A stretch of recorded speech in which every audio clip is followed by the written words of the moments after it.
Republican party of India आठवलेच्या जिल्हाध्यक्षपदी सामाजिक, शैक्षणिक व राजकीय क्षेत्रात कार्यरत असलेले विलास कांबळे यांची पक्षाच्या विदर्भ प्रदेश अध्यक्ष ॲडव्होकेट विजय आगलावे यांच्या प्रमुख उपस्थितीत एकमताने निवड करण्यात आली। निवडीनंतर बोलताना विलास कांबळे यांनी पक्षाच्या विचारधारेचा अधिक व्यापक प्रसार करण्याचा तसेच वर्धा जिल्ह्यात रिपब्लिकन पार्टी ऑफ इंडिया आठवलेची संघटनात्मक ताकद वाढविण्याचा निर्धार व्यक्त केला आहे। वर्धा जिल्ह्यामध्ये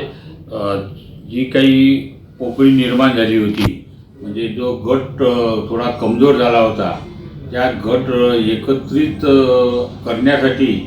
मी म्हणजे पक्ष बांधणी करून प्रत्येक तालुक्यात 8ही तालुक्यामध्ये पक्ष बांधणी करून आणि त्या कार्यकर्ता हा कसा मजबूत होईल आणि कार्यकर्त्याच्या ज्या अडीअडचणी ज्या राहील त्या अडीअडचणीची जाण करून मी हा पक्ष वाढवण्यासाठी मी प्रयत्न करीन। त्यामध्ये महिला सक्षमीकरण म्हणजे महिलांचे जे बचत गट आहे त्या बचत गटाच्या माध्यमातून आता मी चंद्रपूरला पक्षप्रवेश झाला, तिथे कमीत कमी 100 महिलांनी प्रवेश घेतला आणि त्या ह्याच्यातून जे म्हणजे आपण जसं बचत गटाच्या ज्या महिला आहे त्या पक्षात जर आल्या आणि त्यांचं सक्षमीकरण जर झालं तर त्या महिलामध्ये आणि मतदानाचा टक्का आमचा वाढू शकते। आणि विशेष म्हणजे मी महिलांवरती याच्यासाठी जोर देऊन आमचे माननीय पक्षाचे राष्ट्रीय अध्यक्ष आठवले साहेबांचंही म्हणणं आहे की बाबा आपल्या पक्षामध्ये महिलांना आपण प्राधान्य देऊ आणि त्या प्राधान्याच्या रूपानं मी महिलांना जे सहाय्यक निबंधकाच्या ऑफिसमध्ये ज्या काही रजिस्टर बेरोजगाराच्या संस्था आहे त्या संदर्भात मी त्यांना मार्गदर्शन करून राहिलो आणि 40 महिलाचं एक संघटन तिथे रजिस्ट्रेशन करून आणि शासनाकडून त्यांना नोकरी मिळवून देण्याचे जे साधन आहे कौशल्य विकास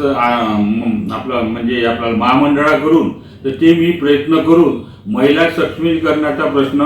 आणि जो आता हा आहे जो आपला कार्यकर्ता आहे, जो सक्षम नाही आहे, जो शिकला आहे, त्याच्यासाठी पण मी किमान कौशल्यावर आधारित आता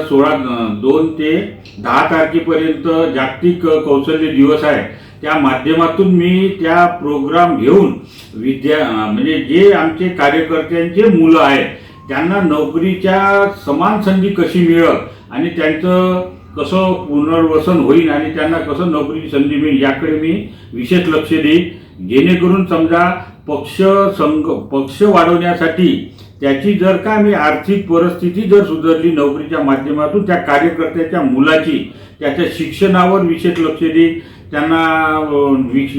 त्यांच्या शिक्षणावर भर देऊन त्यांनी काय करायला पाहिजे, काय केलं पाहिजे याच्यावर मी भर देईन आणि प्रत्येक आपला कार्यकर्ता हा ग्रॅज्युएट झाला पाहिजे आणि तो ग्रॅज्युएट होऊन तो कुठेतरी कामाला लावण्यासाठी मी स्वतः कटिबद्ध राहील।